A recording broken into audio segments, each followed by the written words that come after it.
বন্ধুরা আজকে হচ্ছে আইল মাছের পোস্ত করব। আইল মাছটাকে পোস্ত দিয়ে করব। সেটা হলো এই যে সবার প্রথমে পোস্তটা নিয়ে নিলাম মিক্সিতে, আর এর মধ্যে দেব হচ্ছে একটা টমেটো কেটে, আর হচ্ছে দেব কয়েকটা কাঁচা লঙ্কা। এটাকে হচ্ছে মিক্সিতে এটা ব্লেন্ড করে নেব। তারপরে মাছটাকে হচ্ছে কাঁচা করব না, একদম কাঁচা করব না, একটু হালকা করে নেব, নাহলে অনেক সময় কাঁচা মাছের গন্ধ করে। এর জন্য কিভাবে করব বন্ধুরা সেটা আমি দেখাবো। এই দেখুন বন্ধুরা, পেস্টটা কি সুন্দর স্মুথ হয়ে গেল একদম। মিক্সিতে কিন্তু ভালো হয়।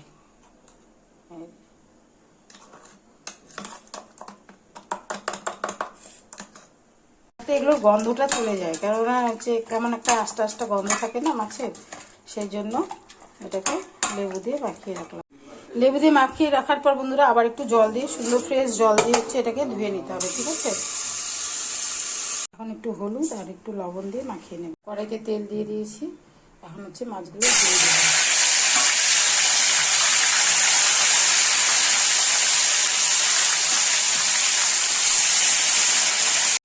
এই যে মাছগুলোকে ভাজা করে নিয়েছি বন্ধুরা। এখন হচ্ছে এই কড়াইতে তেল দিয়ে দিয়েছি, এই তেলের মধ্যে শুকনো লঙ্কা আর হচ্ছে একটু কালো জিরা ফোড়ন দিয়ে দেবো।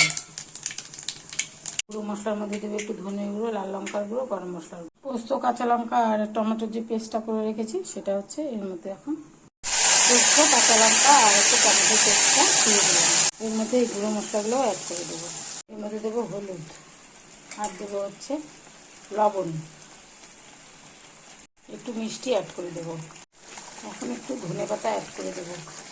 কয়েকটা কাঁচা লঙ্কা চিড়ে এর মধ্যে দিয়ে দিয়েছি। এই তেলটা ছাড়ছে বন্ধুরা। এখন হচ্ছে এই মশলাটা ভাজা হয়ে গেছে, অল্প একটু গরম জল করে রেখেছি, এখন এটা এর মধ্যে দিয়ে দেবো। এটা মধ্যে গরম জল দিয়ে দেবো।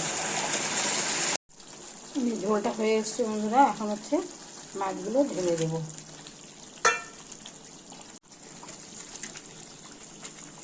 এই যে বন্ধুরা, পোস্ত দিয়ে হচ্ছে আইল মাছটা কিন্তু আমার হয়ে গেল।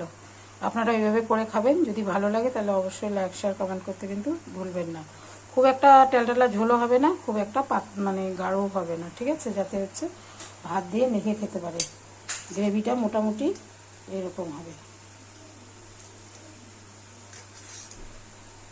গ্রেভিটা কেমন হবে বন্ধুরা আমি দেখাই। এই যে